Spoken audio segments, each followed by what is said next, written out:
4장 1절에서 15절까지입니다. 천천히 한 목소리로 함께 읽겠습니다. 아담이 그 아내 하와와 동침하매 하와가 잉태하여 가인을 낳고 이르되 내가 여호와로 말미암아 등남하였다 하니라. 그가 또 가인의 아우 아벨을 낳았는데 아벨은 양치는 자이었고 가인은 농사하는 자이었더라. 세월이 지난 후에 가인은 땅의 소산으로 제물을 삼아 여호와께 드렸고 아벨은 자기도 양의 첫 새끼와 그 기름으로 드렸더니 여호와께서 아벨과 그 제물은 연락하셨으나 가인과 그 제물은 연락하지 아니하신지라. 가인이 심히 분하여 안색이 변하여 여호와께서 가인에게 이르시되 내가 분하여 함은 어찌미며 안색이 변함은 어찌미뇨. 내가 선을 행하면 어찌 낯을 들지 못하겠느냐. 선을 행치 아니하면 죄가 문에 엎드리느니라. 죄의 소원은 내게 있으나 너는 죄를 다스릴지니라. 가인이 그 아우 아벨에게 고하니라. 그 후 그들이 들에 있을 때에 가인이 그 아우 아벨을 쳐 죽이니라. 여호와께서 가인에게 이르시되 내 아우 아벨이 어디 있느냐. 그가 가로되 내가 알지 못하나이다. 내가 내 아우를 지키는 자니이까. 가라사대 내가 무엇을 하였느냐. 내 아우의 핏소리가 땅에서부터 내게 호소하느니라. 땅에 그 입을 벌려 내 손에서부터 내 아우의 피를 받았은즉 내가 땅에서 저주를 받으리니 내가 밭가라도 땅이 다시는 그 효력을 내게 주지 아니할 것이요 너는 땅에서 피하여 유리하는 자가 되리라. 가인이 여호와께 고하되 내 죄벌이 너무 중하여 견딜 수 없나이다. 주께서 오늘 이 지면에서 나를 쫓아내시온즉 내가 주의 낯을 배웁지 못하리니 내가 땅에서 피하며 유리하는 자가 될지라. 무릇 나를 만나는 자가 나를 죽이겠나이다.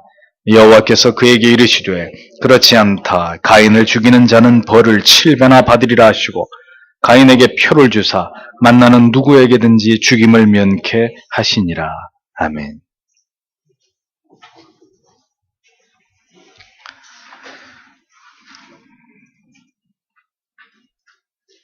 이 말씀을 통하여서 하나님께서 오늘도 우리에게 은혜 주시기를.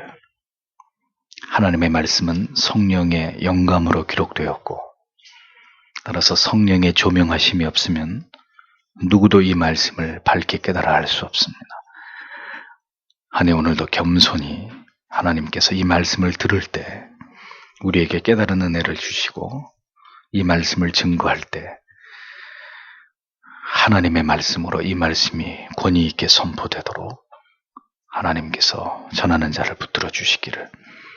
우리 모두의 마음을 주관하시되 특별히 아직 이 진리의 말귀를 잘 알아듣지 못하는 어린 영혼들, 그들에게 온유한 마음을 주셔서 그러할지라도 성령이 그들의 영혼 가운데 감화하시고 감동하시리라는 것을 믿고 어린 생명들이 하나님의 말씀에 잘 귀 기울이고 또 어머니들이 말씀을 잘 들을 수 있도록 하나님의 은혜를 허락해 주시기를 다 함께 이 시간에 성령의 조명을 위하여 기도하겠습니다. 너는 죄를 다스릴지니라. 이런 제목으로 하나님의 말씀을 전하도록 하겠습니다. 이 세상을 아름답게 창조하신 창조주 하나님의 그 위대하신 권능을 잠잠히 관조하면서 하나님의 영광을 묵상할 시간을 창세기는 오래 허락하지 않고 있습니다. 그것은 인간의 타락과 그로 인해서 순식간에 죄악이 세상에 퍼져나가게 된 사건이 그리 오래지 않아 곧바로 일어났기 때문입니다. 다 완성된 아름다운 걸작을 망쳐놓은 듯한 심히 안타까운 그 인간의 타락의 모습을 우리는 성경을 통해서 대면하게 됩니다. 이런 말씀을 통해서 우리는 가장 완벽하고 아름다운 가치들을 우리에게 주신 하나님의 마음과 달리 인간의 판단과 의지는 사탄의 유혹 앞에서 얼마나 어리석고 무지하고 미련하기 이를 데 없는지를 극명하게 깨닫게 됩니다. 이 아름다운 세상을 이 아름다운 세상의 죄악을 그리고 혼란과 무질서와 파괴를 불러들인 인간의 그 지극히 어리석음을, 모든 것을 잃어버릴 수밖에 없게 된 인간의 죄로 인한 타락을, 그래서 우리는 자주자주 깊이 묵상할 필요가 있는 것입니다. 그것이 바로 아담과 하와뿐만 아니라 여전히 우리 안에 잔존하고 있는 하나님을 거스려 대항하려고 하는 어리석은 죄성이기 때문입니다. 우리가 결코 잊지 말아야 될 사실은 하나님께서는 여전히 측량할 수 없는 위대하신 분이시지만 타락한 인생은 보잘것없이 초라하고 무지하고 나약하고 부패한 존재에 지나지 않다는 사실입니다. 하나님을 저버리고 우리 안에서 우리의 노력만으로 행복을 찾고자 하는 모든 시도들이 얼마나 어리석은 일인지를 처절하게 깨닫는 은혜가 우리에게 반드시 있어야 할 것입니다. 하나님께 범죄하게 된 그 순간부터 인간은 사악한 존재이고 의에 대해서 전적으로 무능한 존재임을 선명하게 드러내고 있는 이 진리 앞에서 우리는 한없이 겸비한 자들이 되어야 할 것입니다. 이러한 말씀의 깨달음 앞에서도 인간의 실존의 그 미련함이 가져온 비참함과 무능함을 깨닫지 못하는 자는 절대로 하나님의 자녀라고 할 수 없을 것입니다. 걷잡을 수 없이 죄가 퍼져나가고 있는 인간들의 그 패역한 모습을 성경은 아담과 하와의 자식들 중에 가인과 아벨에게서 일어난 끔찍한 사건을 통해서 더 극명하게 그려나가고 있습니다. 오늘 성경의 1절 2절을 다시 보겠습니다. 그리고 아담이 그의 아내 하와와 동침했다. 그래서 그녀가 잉태하였다. 그리고 그녀가 가인을 낳았다. 그때 그녀가 말하였다. 내가 여호와로 인하여 남자를 얻었다. 그리고 그녀가 다시 그의 형제 아벨을 낳았다. 그리고 아벨은 양을 치는 자였다. 그리고 가인은 땅을 경작하는 자였다. 이렇게 직역이 됩니다. 하와는 자신이 잉태하여 생명을 얻게 된 것이 여호와로 말미암아 이렇게 고백하고 있습니다. 여호와로 말미암아로 번역된 이 부분의 보다 정확한 번역은 여호와께서 함께 하심으로입니다. 선악을 알게 하는 나무의 열매를 따먹음으로 낙원을 잃어버린 아담과 하와에게 그들을 쫓아내시던 하나님께서는 짐승을 희생시키셔서 가죽옷을 지어 입혀주셨습니다. 가죽옷은 아담과 하와가 하나님의 공의의 징벌을 받아 쫓겨나가야 하는 처지가 되었지만 그들은 여전히 하나님의 사랑하는 자녀임을 보여주는 강력한 증거였습니다. 먼 훗날 하나님의 아들 독생 성자를 통해서 반드시 죄인들을 다시 구원하시겠다는 하나님의 강력한 의지와 섭리의 예표였습니다. 하와는 이제 아들이 태어나는 이 시점에서 하나님께서 그녀에게 주신 징벌을 통해서 견디기 힘든 해산의 수고를 감당해야 했지만 그녀는 최초로 자신의 몸을 통해서 새로운 생명을 낳으면서 이 모든 것이 하나님께서 자신을 버리지 않으시고 변함없이 함께 하셨기에 이루어진 결과임을 기억하면서 하나님의 은혜로 말미암아 자신이 출산하게 되었음을 고백하고 있습니다. 타락한 아담과 하와였지만 생육하고 번성하라고 하신 하나님의 축복과 명령은 변함없이 진행되고 이루어지고 있었고 아담과 하와는 이 새로운 생명의 출생을 통해서 하나님께서 여전히 자신들을 버리지 아니하시고 함께하고 계심을 깨닫게 되었던 것입니다. 자식을 주신 하나님을 아담과 하와는 그렇게 찬양하면서 감격적인 고백을 드리고 있었습니다. 가인의 뜻은 얻었다라는 히브리어 동사 카나에서 비롯됐습니다. 그러니까 가인을 낳고 하와는 기뻐하면서 아마도 하나님께서 약속하신 뱀의 머리를 밟을 그 아이가 태어나는 것이라고 그렇게 생각했는지 모릅니다. 하와는 그렇게 성급한 기대를 가졌을 수도 있습니다. 자신에게 태어난 첫 번째 아기가 바로 하나님께서 약속하신 사탄의 머리를 밟을 자로 충분히 하와는 그렇게 생각할 수 있었던 것이죠. 그 근거는 실제로 이 부분의 번역이 내가 여호와의 도움으로 말미암아 등남하였다 이런 의미도 될 수 있지만 내가 등남하였으니 곧 구원자라 이런 의미로 해석도 가능하기 때문입니다. 첫 아들의 탄생에 이러한 하와의 기대가 적지 않았음을 방증하는 그 이유는 둘째의 이름을 아벨이라고 지었는데 아벨의 뜻은 히브리어로 헤벨, 헛됨이라는 뜻을 가지고 있기 때문입니다. 첫 아들 가인이 하나님께서 말씀하신 여자의 후손, 궁극의 구원자라고 믿었고 두 번째 태어난 생명에 대해서는 상대적으로 그다지 큰 기대가 없었기 때문에 둘째의 이름을 헛된 것이라고 이름을 정했다고 볼 수 있는 것이죠. 그러나 이것은 어디까지나 하와의 생각이었을 뿐입니다. 하와의 이러한 간절한 바람과는 달리 실제로 가인은 동생을 살해한 인류 최초의 살인자가 되어버렸기 때문입니다. 뱀의 머리를 밟을 구원자라고 믿었던 가인은 살인자가 되어버렸고 헛되다고 여긴 아벨은 하나님을 기쁘시게 하는 제사를 드렸지만 형의 손에 의해서 무참하게 허망하게 살해를 당하고만 그런 자가 되었던 것이죠. 아담과 하와는 기대를 가졌던 첫 아들이 그 동생을 살해한 이 끔찍한 사건을 바라보면서 무슨 생각을 했을까요? 그들은 억장이 무너졌을 것입니다. 그리고 다시 한번 자신들이 범한 죄와 그 비참한 결과에 대해서 그들은 깊이 고뇌했을 것입니다.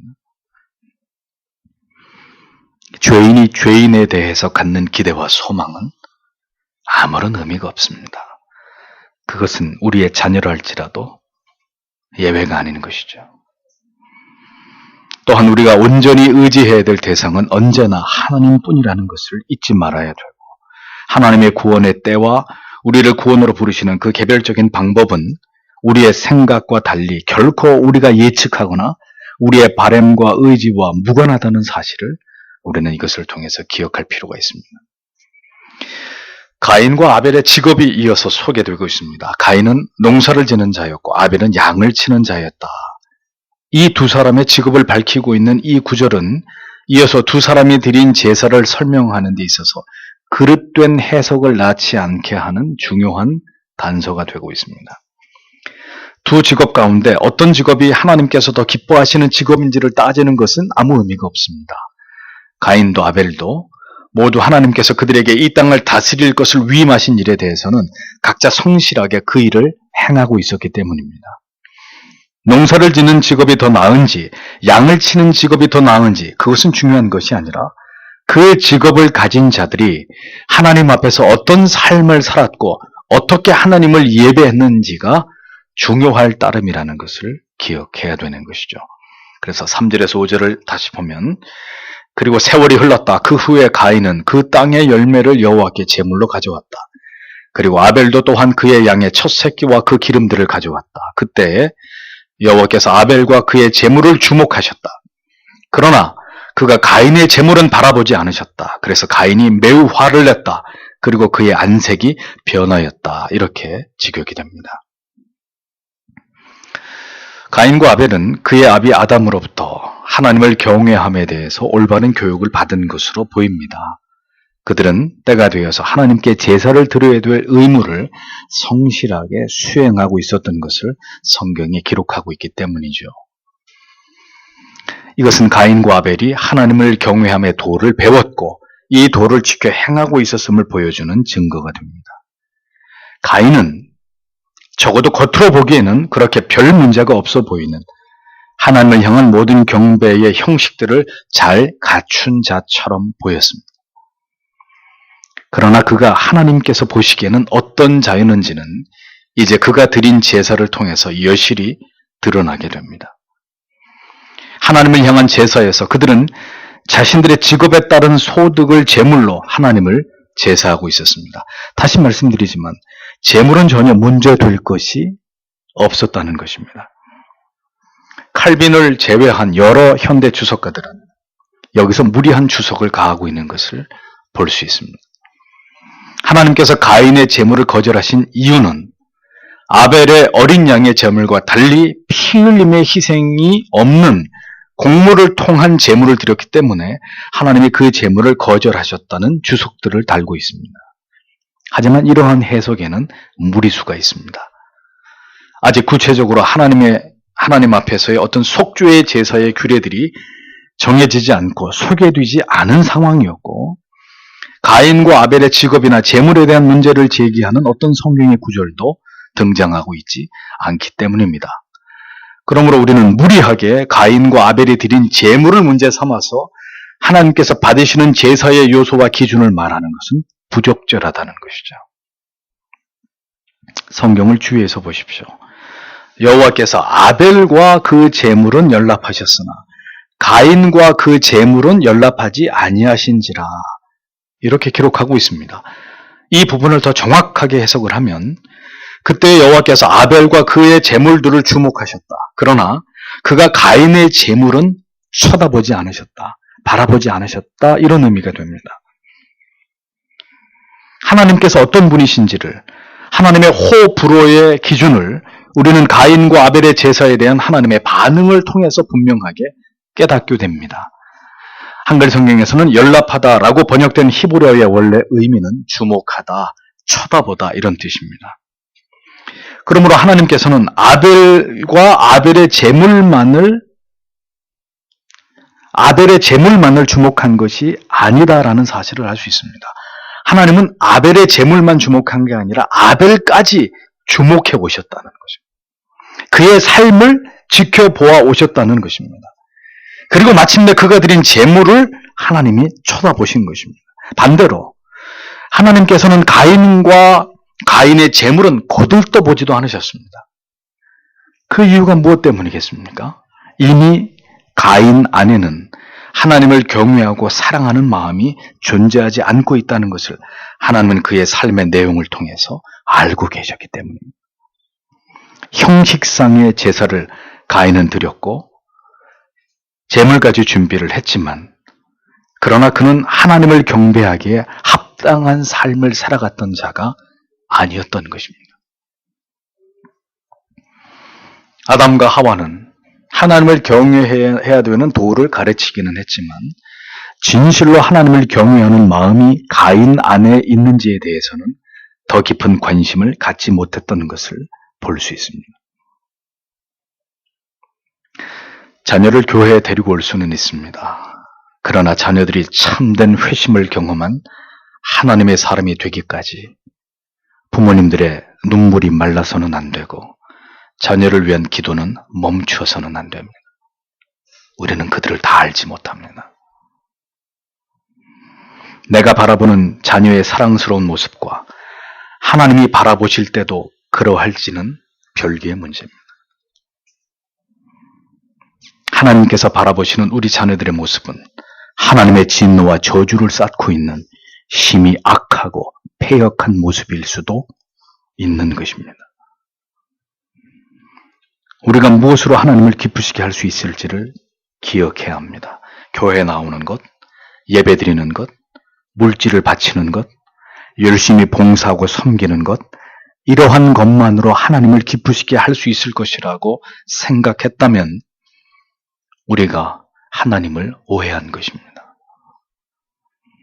이러한 형식적이고 미신적인 예배, 삶이 곧 하나님께 드리는 예배의 의미와 진지한 태도를 갖추지 못할 때 하나님께 나와 드리는 예배와 기도와 찬양과 모든 신앙의 행위들은 그 의미들을 모두 다 잃어버리게 될 수 있다는 것을 우리는 분명히 기억해야 합니다. 그것이라도 드려야 하나님을 기쁘시게 한다는 이런 미신적인 논리는 하나님을 지극히 단순한 이방의 신으로 여기는 신성모독적인 발상입니다. 무엇이든지 하나님께 드리기만 하면, 그냥 교회 와서 앉아있기만이라도 하면 구원을 받고 하나님의 자녀로 천국에 들어갈 수 있는 것이라고 여겼다면 여러분은 구원의 문제를 중대하게 착각하고 계시는 것입니다. 하나님을 예배하고자 하는 자들은, 하나님을 경외하는 그의 백성들은 그의 모든 삶에서 이미 하나님을 예배하고 있는 자들이어야 함을 기억하십시오. 삶이 예배이고 예배가 곧 삶인 것입니다. 삶을 능가하는 예배가 없고 예배를 능가하는 삶이란 있을 수 없는 것입니다. 우리의 삶이 불꽃 같으신 하나님의 시선 앞에서 언제나 하나님의 뜻에 순복하고 하나님의 명령과 계명을 지키면서 하나님을 영원롭게 하는 삶과 하나님의 뜻을 준행함이 그 중심에 있을 때 하나님께서는 그가 하나님을 향해서 드리는 모든 것을 받으시는 분이십니다. 그의 모든 전인적인 예배와 경배와 찬송과 사랑의 고백을 기뻐하시는 하나님이십니다. 그래서 미가서 6장 6절 이하에서 이렇게 말씀하고 계시는 것이죠. 내가 무엇을 가지고 여호와 앞에 나아가며 높으신 하나님께 경배할까? 내가 번제물 1년 된 송아지를 가지고 그 앞에 나아갈까? 여호와께서 천천의 수양이나 만만의 강수 같은 기름을 기뻐하실까? 내 허물을 위하여 내 맏아들을, 내 영혼의 죄를 인하여 내 몸에 열매를 드릴까? 사람아, 주께서 선한 것이 무엇임을 내게 보이셨나니 여호와께서 내게 구하시는 것이 오직 공의를 행하며 인자를 사랑하며 겸손히 내 하나님과 함께 행하는 것이 아니냐라고 기록하고 있습니다. 하나님이 원하시는 것은 헛된 제사와 제물이 아니라는 것입니다. 오직 공의를 행하고 그리고 이웃을 사랑하고 이를 통해서 하나님과 동행하는 삶이라는 것을 분명하게 말씀하고 있습니다. 이사야 1장 11절 이하의 말씀을 보면 여호와께서 말씀하시되 너희의 무수한 재물이 내게 무엇이 유익하뇨? 나는 수양의 번제와 살찐 짐승의 기름에 배불렀고 나는 숫송아지나 어린 양이나 수염소의 피를 기뻐하지 아니하노라. 너희가 내 앞에 보이러 오니 그것을 누가 너희에게 요구하였느냐? 내 마당만 밟을 뿐이라. 헛된 재물을 다시 가져오지 말라. 분향은 나의 가증이 여기는 바요 월삭과 안식일과 대회로 모이는 것도 그러하니 성회와 아울러 악을 행하는 것을 내가 견디지 못하겠노라. 내 마음이 너희의 월삭과 정한 절기를 싫어하나니 그것이 내게 무거운 짐이라 내가 지기에 곤비하였느니라. 너희가 손을 펼 때에 내가 눈을 가리우고 너희가 많이 기도할지라도 내가 듣지 아니하리니 이는 너희의 손에 피가 가득함이니라. 너희는 스스로 씻으며 스스로 깨끗게 하며 내 목전에서 너희 악업을 버리며 악행을 그치고 선행을 배우며 공의를 구하며 학대받는 자를 도와주며 고아를 위하여 신원하며 과부를 위하여 변호하라 하셨느니라 라고 기록하고 있습니다. 삶이 없는 가증한 제사를 집어치우고 거룩하고 치열한 삶이 수반된 예배로 내 앞에 나오라고 촉구하고 있는 말씀을 볼 수 있습니다. 왜 우리의 예배는 이토록 무미건조하고 무료하고 지루하다고 여겨지는 것일까요? 하나님과 하나님의 말씀이 지루한 것입니까? 천만에요. 우리의 삶이 지루하고 질이 멸렬하기 때문입니다. 우리의 삶의 그 은혜를 기억하고 그 사랑을 마음에 깊이 새기는 치열함이 없기 때문입니다. 그런 식어진 가슴으로 하나님께 드리는 수천 번의 수만 번의 예배로는 결코 하나님을 기쁘시게 할 수 없는, 그것은 모두 다 가인의 제사가 될 뿐인 것입니다. 단 한 번의 예배로도 하나님을 영원롭게 하고 우리의 영혼을 압도하시는 하나님의 임재를 맛볼 수 있는 것이고, 수만 번, 수천 번의 예배로도, 수십 년의 예배로도, 수백 년의 예배로도 하나님을 기쁘시게 할 수 없는 형식적인 예배, 그 이상이 될 수 없는 일들은 얼마든지 하나님에 대한 무지와 이율배반적인 신앙 안에서 가능한 것입니다. 가인과 그의 제물이 거절된 이유는 가인 자체가 하나님께 거절되었기 때문입니다. 그는 하나님을 지극히 사랑하거나 경외하는 자가 아니었습니다. 그럼에도 불구하고 신앙의 형식과 경외의 외형적인 모습은 가지고 있었던 자였습니다. 그러나 바로 그의 이러한 가식적인 신앙의 모습이 하나님께로부터 거절을 가져온 근본적인 이유라는 것을 성경은 분명하게 기록하고 있는 것입니다. 첫 소산을 드리고 새끼 양과 기름을 피를 드렸기 때문에 아벨의 제사를 받으신 것이 아니라 아벨 그 자체가 하나님을 기쁘시게 하는 사람이었고 그의 삶이었기 때문에 하나님께서는 아벨과 그의 제사를 함께 받아주신 것입니다. 가인은 농사를 짓는 직업을 가진 자였고 그러니 당연히 그 해 거두어들인 땅의 소산은 곡식을 제물로 삼아서 하나님을 예배했을 뿐입니다. 그런데 하나님께서는 그 제물뿐만 아니라 가인조차도 쳐다보지도 않으시는 거예요. 그의 삶은 하나님의 주목을 이끌어내는 그런 삶이 전혀 아니었기 때문입니다. 그의 영혼과 그의 마음은 하나님과 전혀 친밀한 관계가 아니었기 때문입니다. 쳐다보지도 않으셨어요. 성도 여러분, 여러분들에게 여러 번 이 말씀을 드리고 또 드렸습니다. 하나님이 거절하시는 예배가 분명히 있다는 것을 기억하십시오. 드리기만 하면 모두 받으시는 우리의 하나님은 그런 분이 절대로 아니십니다. 아담과 하와는 표면적으로 가인과 아벨을 모두 하나님을 경외하는 자녀들로 양육했을지는 모릅니다. 그러나 문제는 그들의 장자였던 가인은 결코 하나님이 보시기에 합한 자가 아니었다는 점입니다. 그의 하나님을 향한 신앙과 삶의 태도는 부모가 알지 못하는 많은 문제점들이 있었다는 것입니다. 하나님께서 왜 가인과 그의 재물을 연락하지 않으셨는지는 이제 가인이 보여주는 반응을 통해서 더 분명하게 드러나고 있는 것을 볼 수 있습니다.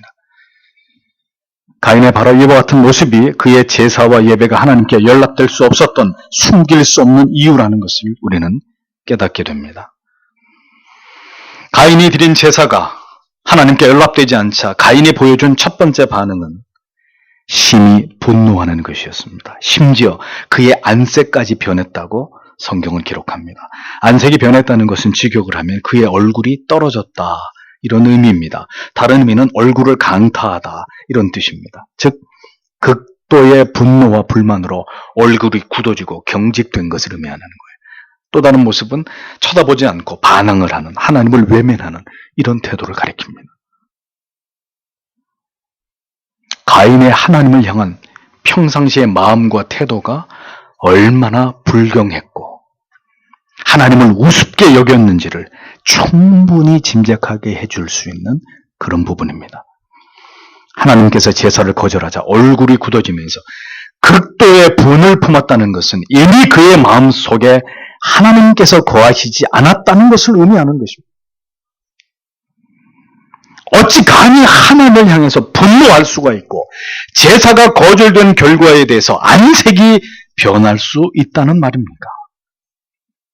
그가 진정으로 하나님을 경외하는 자였다면 심히 부끄러워하고 그가 마땅히 하나님께 제사를 드리는 일에 무엇이 잘못되었는지를 깊이 깨달으면서 자신을 돌아보았어야만 했습니다. 즉시 하나님께 엎드려서 자기의 잘못을 회개하면서 제사를 거절하신 하나님께 용서를 구해야 할 일이었습니다. 하나님께서는 외식과 가식을 가장 미워하시는 분이시잖아요. 겉으로 드러나는 모든 종교적인 거룩한 행위와 충성과 봉사는 참된 신앙을 가진 하나님의 백성이 아니라도 얼마든지 흉내낼 수 있는 일들입니다. 그런데 그런 자들은 결정적으로 자기를 부인하지 못합니다. 무슨 말이냐? 하나님보다 자기의 자존심이 우선이고 하나님을 사랑하고 경외하는 것이 아니라 결국 자기를 숭배하고 자기를 건드리는 것을 용납하지 못하는 그 죄성을 들키고 마는 것을 보게 되는 겁니다. 죄가 드러나고 자기의 허물이 드러날 때 참된 신자는 하나님 앞에 납작 엎드립니다. 그러나 마음에 하나님이 없는 자는 분노를 드러냅니다. 하나님이라 할지라도 자기의 자존심을 건드리는 것이 용납이 되지 않는 거죠. 가인의 죄는 생각보다 훨씬 큰 것이었고 그는 결코 이제 하나님 편에 설 수 없는 모든 악한 자들의 시작이 된 것을 성경은 보여줍니다. 6절에서 7절을 보십시오. 그때 여호와께서 가인에게 말씀하셨다. 왜 내가 화를 내느냐? 그리고 왜 너의 안색이 변했느냐? 만약에 내가 선을 행하였다면 높였을 것이 아니냐? 그리고 만약에 내가 선을 행치 아니하면 죄가 문에 웅크리고 있을 것이다. 그리고 너에게 그것의 소원은 있으나 너는 그것을 다스릴 것이다. 이렇게 말씀합니다.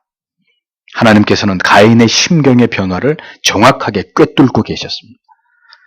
그리고 아직도 자신의 재물이 하나님께 연락되지 못하는 것에 대한 이유를 알지 못하고 있는 가인을 책망하고 계십니다. 때로는 자신이 왜 화를 내고 있는지, 이것이 화를 낼 문제인지, 왜 이렇게 마음이 불편한 것인지 모를 때가 있습니다. 그것이 다른 문제 때문이 아니라 자기 안에 있는 죄와 불순종 때문인 것조차도 알지 못하고 어리석게 화를 내고 분을 터뜨리는 그런 우리의 모습을 볼 때가 있다는 것입니다. 하나님보다 자신이 더 크다고 생각하는 사람은 하나님께 화를 낼 수 있습니다. 하나님의 뜻보다 자신이 더 중요하다고 생각하는 사람은 자신에게 임한 하나님의 처분에 대해서 분노하고 분개할 수 있습니다. 그러한 모습을 우리 안에서 볼 때 사실 우리는 두려워하고 수치스럽게 여겨야 합니다. 아직도 이렇게 서슬퍼렇게 내가 살아있구나. 이렇게 내 자신을 더 사랑하고 있고 내 알량한 자존심을 지키려고 나를 무시하는 것을 견디지 못해하는 그 완고한 내가 아직도 내 안에 나를 이렇게 굳게 붙잡고 있는 것이구나. 이렇게 깨닫고 깊이 회개하면서 나를 쳐서 복종시켜 주시기를 기도해야 되는 것입니다. 아담과 하와의 자식인 가인, 첫 인류의 바로 다음 세대에 접어들게 된 이때로부터 인간 속에 하나님을 대적하면서 하나님보다 자신을 더 우위에 두려고 하는 이런 어리석은 마음은 이미 인간 속에 충만해져 있었다는 사실을 성경은 보여주고 있습니다. 이미 급격히 번져가고 있는, 늘어나고 있는 그 죄의 영향력을 볼 수 있는 것입니다. 그러나 가인 같은 자들만 존재했던 것은 결코 아닙니다. 하나님의 마음에 합한 아벨과 같은 자도 분명히 존재하고 있었습니다. 언제나 어떤 시대이든지 하나님을 경외하는 자와 하나님을 경외하는 듯하지만 결국은 자기를 더 숭배하는 자들이 함께 교회 안에서 공존해 오고 있습니다. 그렇게 자기를 위해서 하나님을 믿는 자들과 하나님을 위해서 하나님을 경외하는, 언제나 자기를 쳐서 복종시키려고 하는 자들이 성도라는 이름으로 함께 존재하고 있다는 것입니다. 하나님께서는 어떤 자 속에 가인의 요소가 있고 어떤 자 속에 아벨의 요소가 있는지 모두 다 알고 계십니다. 여러분은 어떤 예배자이신지, 하나님에 대한 여러분의 인식은 과연 여러분 자신에 대한 자기 사랑을 능가하고 있는지를 스스로 돌아보십시오. 그리고 진정으로 내가 하나님을 경외하는 자인지 그렇지 않은지를 판단해 보시기를 바랍니다. 그렇지 않으면 우리의 평생에 드린 예배가 모두 다 하나님께 거절될 수도 있는 것입니다. 내가 마땅히 내 앞에서 선을 행해왔다면 어찌 지금과 같이 분노로 마음이 가득 차서 고개를 떨굴 수 있다는 말이냐? 지금이라도 내가 마음을 돌이켜서 선을 추구하고자 하는 마음을 품지 않는다면 죄가 문 앞에서 너를 덮치기 위해서 웅크리고 있게 될 것이다 라고 하나님은 가인에게 경고하고 계십니다. 죄가 문에 엎드리느니라 라는 말은 야수가 먹잇감을 덮치기 위해서, 사자가 얼룩말을 덮치기 위해서 잔뜩 이렇게 몸을 웅크리고 있는 그런 모습을 연상케 하는 말씀이죠. 사탄이 마음에 침투해 들어와서 지금 너를 넘어뜨리기 위해서 호시탐탐 기회를 노리고 있다는 그런 의미인 것입니다. 하나님이 지금 가인아, 네가 굉장히 위험한 가운데 있다고 알려주고 계시는. 그렇게 지금 죄가 길을 쓰고 너를 넘어뜨리기 위해서 내 마음에 악한 욕망을 부추기고 있지만 너는 지금 그 죄를 다스리라고 하나님께서는 가인에게 설득하고 계십니다. 마지막으로 가인에게 경고하고 계셨던 거예요. 죄에게 지지 말고 그 분노의 감정에 사로잡히지 말고 속히 돌이켜라. 그 죄를 네 스스로 다스려라. 라고 하나님이 그에게 마지막으로 경고하셨습니다.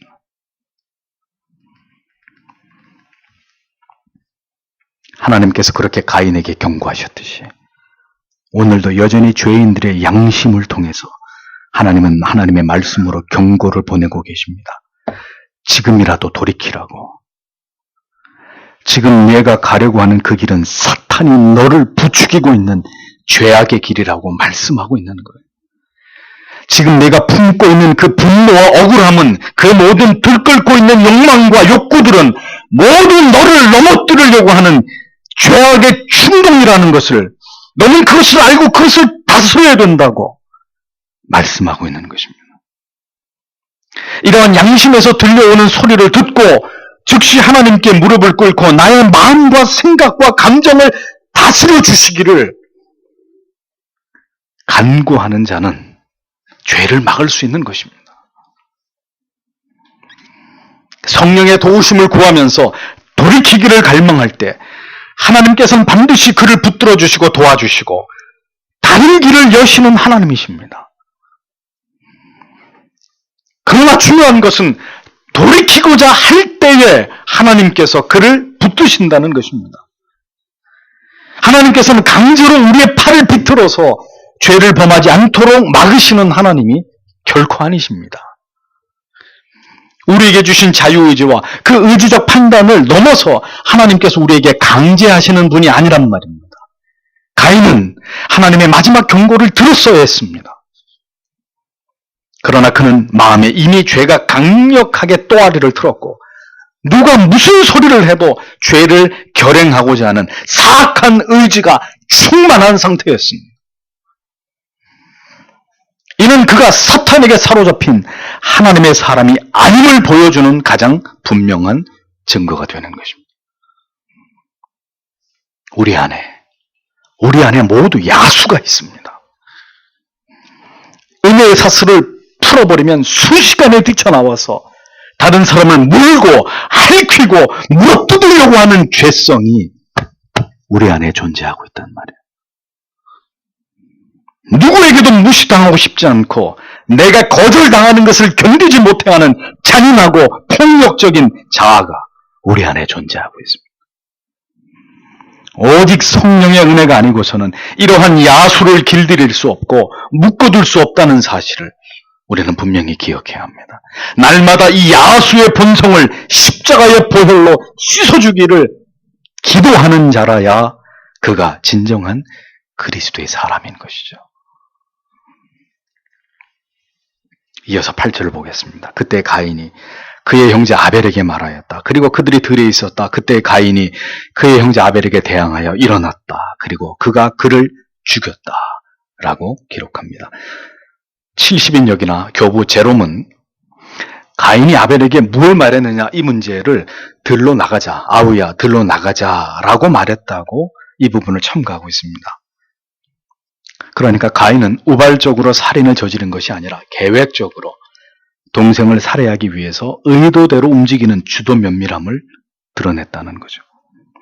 가인은 아벨을 사람들의 눈에 잘 띄지 않는 장소로 이동시켰습니다. 그리고 아벨이 형에 대해서 어떤 의심도 하지 않고 안도하고 있을 때 그를 죽여버리는 거예요. 가인이 아벨을 죽인 이유는 그의 재물을 하나님께서 연락하셨기 때문입니다. 아벨에 대한 어떤 원한이나 직접적인 미움이 있었던 것은 아니고 하나님께서 단지 자신은 거절하시고 그는 받아주신 것에 대한, 즉 하나님에 대한 분노를 누구에게? 동생에게 퍼부은 셈입니다. 가인은 동생을 친 것이 아니라 하나님을 친 것입니다. 거절감에 대한 하나님을 향한 분노, 그리고 그로 인해 상처받은 자존심은 결국 죄 없는 다른 사람을 해치는 것으로 발전했고, 마침내 결국 살인이라는 끔찍한 죄악으로 드러나게 된 것을 성경은 보여줍니다. 죽이니라 라는 히브리어 동사의 의미는 악한 감정을 가지고 의도적으로 잔인하게 죽일 때 사용했던 그런 단어입니다. 그러니까 가인의 마음이 완전히 사탄에게 장악되어서 일말의 망설임도 없이 그냥 동생을 살해한 이 가인의 극악무도함을 성경은 분명하게 증언하고 있는 것입니다. 이것이 죄를 범하도록 사탄이 인간 안에서 한 영혼을 죄악의 사슬로 묶어버릴 때 얼마든지 일어날 수 있는 죄의 유형들이라는 것을 성경은 우리에게 보여주고 있는 것입니다.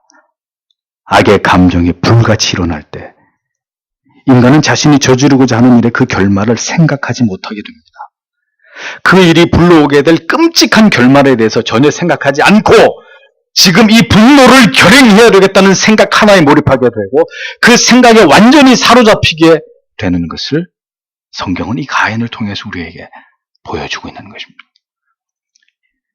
이렇게 죄가 우리를 장악할 때 순식간에 우리는 우리의 의지대로 우리 자신을 제어할 수 없는 상태에 이르게 되는 것이죠. 그래서 살인이 일어나는 것입니다.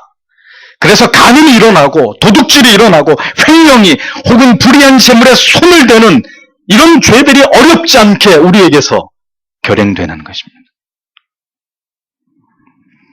순식간에 분노한 가인은 동생을 죽여버렸습니다.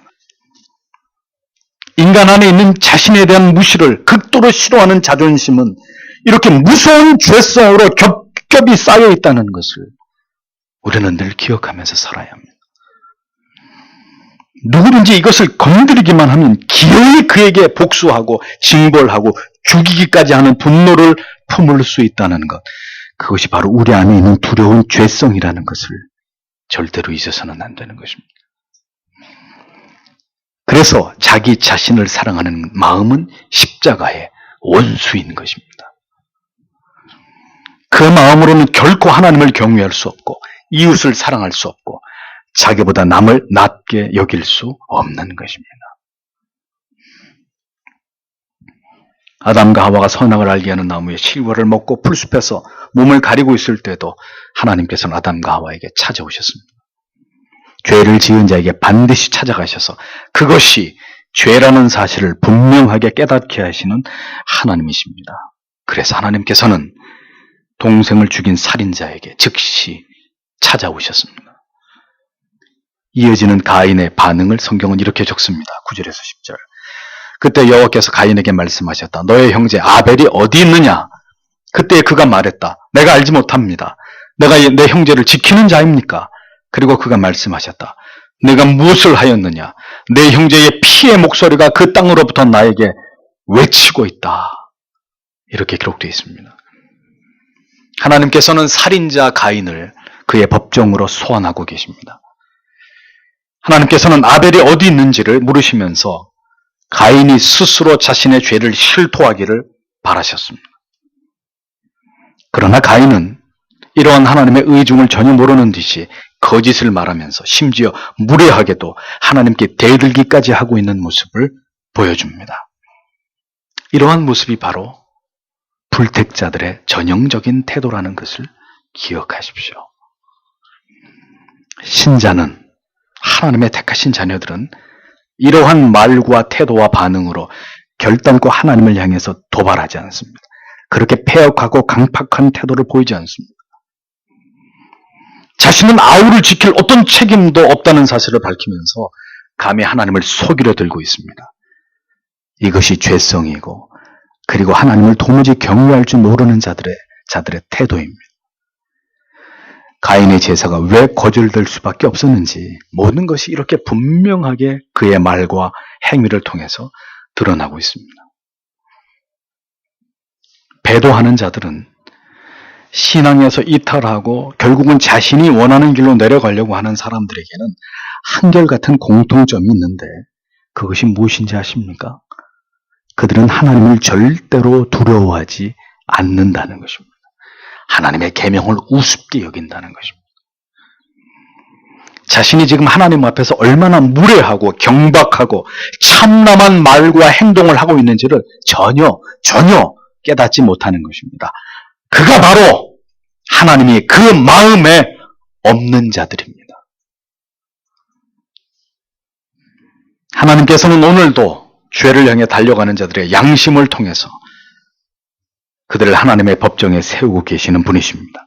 그래서 자신의 배우자를 속이고 불륜을 저지르고 있는 자들에게 내 남편이, 내 아내가 어디 있느냐, 회사의 돈을 횡령하고 있는 자에게 그 돈의 주인이 누구이더냐, 부모에게 거짓말을 하고 있는 자녀들에게 내가 지금 누구를 속이고자 하는 것이냐, 하나님의 뜻을 거스려서 불순종하면서 그 계명을 범하는 모든 자들에게 내가 지금 어찌하여 그 같은 죄악을 행하고 있는 것이냐, 내가 지금 어디를 가고 있는 것이냐, 내가 지금 누구를 만나려고 하는 것이냐, 지금 네가 그 자리에서 무엇을 하고 있는 것이냐. 하나님은 여전히 우리의 양심을 통해서 죄를 향해 내려가는 우리들에게, 혹은 이미 죄를 범한 영혼들의 심장에 큰 울림으로 그들이 하나님께 범죄한 사실을 깨닫게 하시는 일을 행하고 계십니다. 하나님께서는 이와 같은 뻔뻔한 가인의 회피와 거짓말에 대해서 더 구체적으로 지금 가인이 저지른 죄악에 대한 실토를 요청하는 피할 수 없는 말로 다시 가인을 압박하셨습니다. 내가 무슨 짓을 범했기에 내 동생의 피가 땅으로부터 내게 울부짖고 있느냐? 다시 가인에게 물으셨습니다. 하나님께서는 모든 의로운 자들의 피의 호소를 듣고 계시는 분이십니다. 모든 거룩한 순교자들의 흘린 피의 그 호소들을 모두 듣고 계시고, 그들을 그렇게 해한 자들에게 지옥의 밑바닥의 뜨거운 고통으로 하나님은 반드시 되갚아 주시는 분이십니다. 하나님을 속일 수 있다고 생각하는 것은 가장 바보 같은 생각입니다. 이 세상의 모든 만물이 여러분이 은밀한 중에 저지른 죄악을 보고 듣고 후에 그것을 하늘의 법정에서 증언할 수 있다는 사실을 잊지 마십시오. 하나님께서는 세상 모든 만물을 통해서 모두 여러분이 범한 죄악의 증인들로 세우실 수 있는 분입니다. 11절 12절에 이어 그 아우를 살해한 가인에 대한 징벌을 마침내 하나님은 가인에게 내리고 계십니다. 그리고 이제 너의 손으로부터 내 형제의 피를 받기 위해 그 입을 열은 그 땅으로부터 너는 저주를 받을 것이다. 내가 그 땅을 경작할 때 그것이 너에게 물질을 주는 것을 증가시키지 못할 것이다. 너는 그 땅에 이리저리 움직이며 방황하는 자로 있을 것이다. 이렇게 기록하고 있습니다. 이 땅에서 이제 가인은 도망자요 방랑자가 될 것이라고 하나님은 그를 저주하셨습니다. 땅은 내가 뭘 하든지 소산물을 내게 제공하지 않을 것이라고 말씀하셨습니다. 이 땅으로부터 영원히 발붙일 곳이 없도록 그는 평생을 도망다니면서 방황하는 삶을 살게 될 것이고, 그러한 삶이 의미하는 바는 그는 이제 하나님께로부터 완전히 끊어져 버린 저주 아래서의 삶을 살아가게 될 것이라는 그런 의미였습니다. 하나님이 버린 인생,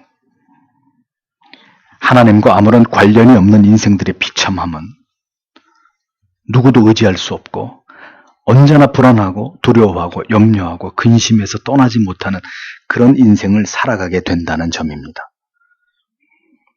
세상에 많은 사람들이 지금도 그렇게 두려워하고 염려하고 정처 없이 살아가고 있는 것을 보지 않습니까? 먹을 것을 위해서, 지금도 자기들의 만족을 위해서 돈의 가치에, 황금의 가치에 혈안이 되어서 살아갑니다. 그들 가운데 누구도 영혼의 참된 평안과 안식 속에서 살아가는 사람은 아무도 없습니다. 모두가 다 걱정하고 염려하고 인생을 방황하듯이 참된 가치를 발견하지 못하고 유리하듯이 살아가고 있습니다. 행복이 손에 쥐어진 것 같다가도 또다시 사라져버리고, 이런 일에 대해서 발을 동동 굴리면서 그저 일시적인 평안에 잠시 만족할 뿐이고 항상 불안해하고 초조하고 걱정과 근심으로부터 자유롭지 못한 그런 삶을 가인의 후예들이 살아가고 있단 말이에요. 이 세상에 왜 그렇게 많은 술집들이 있겠습니까? 모두가 하나님을 알지 못하는 인생들, 하나님 밖에 있는 사람들의 삶의 모습들입니다. 그들은 영원히 이 세상을 떠돌이로 방황하는 자들로, 언제나 쫓기는 자들로 그렇게 살다가 자신들의 죽음을 맞이하게 될 뿐인 그런 자들입니다. 어디로 가는지 모르지만 지금도 정처 없이 죽음을 향해서 죽음 너머의 시간 속으로 걸어가고 있는 가련하고 불쌍한 자들입니다. 가인은 이와 같은 징벌을 하나님께로부터 받고 즉각적인 두려움을 표현하고 있습니다. 13절과 14절에서. 그때 가인이 여호와께 말했다. 나의 벌이 내가 질릴 수 있는 것보다 큽니다. 보라, 당신이 이 날에 그 땅으로부터 멀리 나를 쫓아내셨습니다. 그래서 나는 당신의 얼굴로부터 숨어질 것입니다. 그리고 나는 그 땅에서 이리저리 움직이며 방황하는 자가 되었습니다. 그리고 나를 발견하는 자가 모두 나를 죽일 것입니다. 이렇게 가인이 하나님 앞에 이야기하고 있습니다. 보십시오. 가인의 말 속에는 어디에서도 자기의 죄를 시인하고 하나님께 용서를 구하는 회개라는 것은 찾아볼 수 없습니다. 그의 관심은 이제 하나님께 징벌을 받게 된 자신에게 앞으로 벌어지게 될 비참한 일들에 관한 것이었습니다. 회개할 줄 모르는 인생, 영원히 회개할 기회를 얻지 못하는, 아니 회개할 수 없는 사람이 바로 하나님께 버림을 받은 자들입니다. 가인은 하나님의 징벌에 대해서 그 벌이 너무 중하다고 불평하고 있습니다. 그는 이 징벌을 받아들일 수 없다고 주장하고 있습니다. 가당치 않은 이야기죠. 부당하다고 하면 그럼 그 징벌이 덜어질 것이라고 기대했습니까? 자신의 죄가 얼마나 큰지를 깨닫지 못하는 것 또한 전형적인 하나님께 버림을 받은 자들의 모습입니다. 그래서 대범하게 죄를 저지르는 거예요. 가인은 이제 그 자신이 하나님께로부터 끊어져 다시는 하나님을 배울 수 없을 것이라고 말하고 있었습니다. 그리고 이제 이 땅에서 유리하는 자가 될 것이라고 불평을 늘어놓습니다. 전혀 자기 죄를 뉘우치거나 하나님께 겸손히 무릎을 꿇는 모습은 결단코 보이지 않고 있습니다. 그러면서도 그는 자신을 걱정합니다. 사람들이 자신을 알아보는 즉시 자기를 죽일 것이라고, 하나님께서 나를 이렇게 내쫓았기 때문에 이제 나는 이러한 위험에 처하게 됐다고 뻔뻔스럽게 그렇게 자기 연민 속에서 하나님을 향해 불평을 하고 있는 모습을 보여줍니다. 언제나 자기만 생각하는 사람들. 죄가 무엇인지, 죄로 인한 하나님의 징벌이 얼마나 두려운 것인지 여기에 대해서는 전혀 깊이 생각함이 없고 오직 자기의 죄로 인해서 하나님께 받을 징벌에 대해서 징징거리면서 어린애처럼 이제 자기는 고통스러운 처지가 됐다고 이렇게 떠벌리고 있습니다. 누가 죄를 지으라고 했냔 말이죠. 자신이 하나님 앞에 그런 죄를 지어놓고 하나님이 징벌할 때 이렇게 어린아이처럼 이렇게 어리석고 미련하게, 그러면서도 조금도 죄를 회개하지 않는 이러한 모습이 예수 밖에 있는 자들의 모습이에요. 하나님이 그 마음속에 없는 자들의 삶이에요.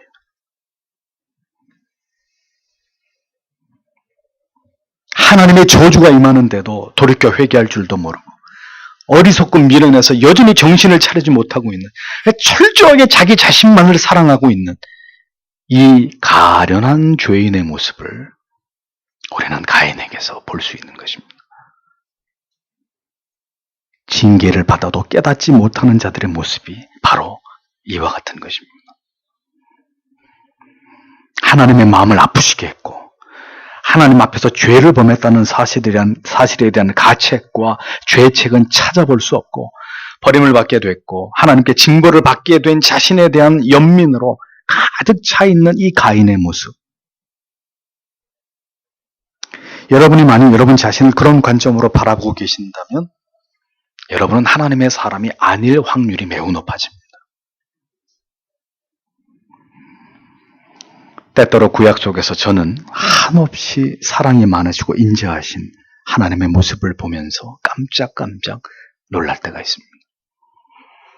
아론의 모든 실패를 덮으시는 하나님, 야곱같이 속이는 인생도 끝까지 하나님이 그를 붙들고 결국 그를 이스라엘의 12지파가 될 자녀들의 아비로 하나님이 그 인생을 놓치지 않는 것을 보여줍니다.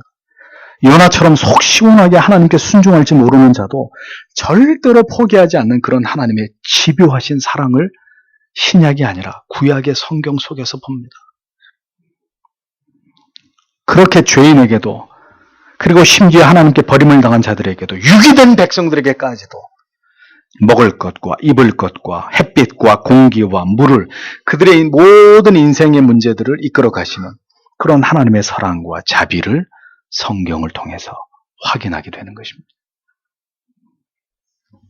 그 첫 번째 모습이 바로 가인을 배려하시는 하나님을 통해서 나타나는 것이죠. 15절에 그때 여호와께서 그에게 말씀하셨다. 그렇지 않다. 가인을 죽이는 자는 모두 벌을 7배나 받을 것이다. 그리고 여호와께서 가인에게 그가 만나는 자는 누구든지 그를 죽이지 못하도록 표를 주셨다라고 적고 있습니다. 하나님께서는 가인에게 표를 주어서 누구도 그를 죽이지 못하겠다고 약속하셨습니다. 그러나 하나님께서 가인을 보호하시는 이유는 그를 사랑하거나 그를 측은히 여기시기 때문이 절대로 아닙니다.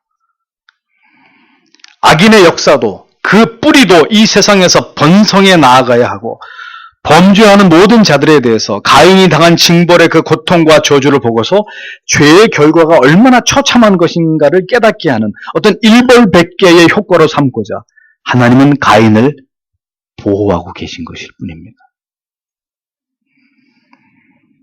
하나님께서는 가인에게서부터 점점 더 극악해지기 시작하는 그 모든 죄악들을 인류 속에 허용하셨습니다. 하나님은 오래 참으시는 분으로 결국은 노아 때의 홍수로 인해서 인류를 심판하시기까지 그 죄악의 창궐함을 그렇게 허용하신 것을 볼 수 있습니다. 또한 인간의 생명을 좌지우지하시는 분은 절대로 사람이 아니라 하나님이심을 지엄하게 드러내시기 위해서 만약 가인을 죽이는 자는 7배까지 그에게 벌을 더할 것이다 라고 엄히 말씀하신 것을 보게 됩니다. 가인을 사랑해서가 결단코 아니라는 거예요. 이 모두가 하나님이 어떤 분이신지를 알리시기 위해서 가인의 생명을 보존하시는 조치였을 뿐이었습니다. 지금도 하나님께서는 가인 같은 자들이 활개를 치는 이 세상을 조용히 침묵하시면서 지켜보고 계십니다. 왜요? 아직 심판의 때가 이르지 아니했기 때문에, 알곡과 쭉정이를 명확하게 구분할 그 날이 아직 오지 않았기 때문에 하나님은 조용히 기다리시는 거예요. 극악무도한 죄인들이 설치는 세상이지만 왜 하나님의 심판은 더딘가에 대해서 달리 생각하지 않기를 바랍니다. 악인들에게 기대하시는 바가 있어서가 아니라 하나님의 위대한 구속사가 아직 완성되지 않았기 때문입니다. 아직 하나님께로 돌아와야 될 잃어버린 아브라함의 자손들이 모두 그 수가 차지 않았기 때문입니다. 택자 구원이 완성되는 그날 하나님께서는 지체하지 않으시고 이 세상을 아들을 통하여 심판하실 것입니다.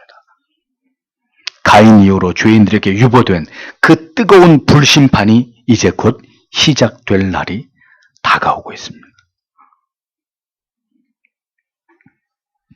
아담과 하와에게서 시작된 죄와 타락이 급격하게 발전하고 더 증가하고 있는 모습을 가인의 이 존속 살인을 통해서 성경은 충격적으로 담아내고 있습니다.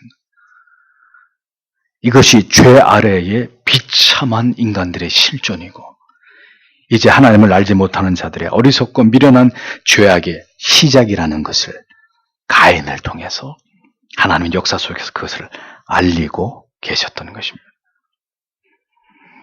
가인의 후손이 바로 뱀의 후손이 되는 것이고, 아벨의 죽음 이후에 태어난 셋의 후손은 바로 여인의 후손으로 역사 속에 이제 이 두 거대한 물줄기를 이루어서 하나님의 역사가 흘러가게 될 것을 성경은 예고하고 있는 것입니다. 하나님의 위대한 구속사가 어떻게 장엄하게 펼쳐질지 계속되는 창세기의 강해 속에서 그 길을 따라가 보도록 하겠습니다. 기도하겠습니다.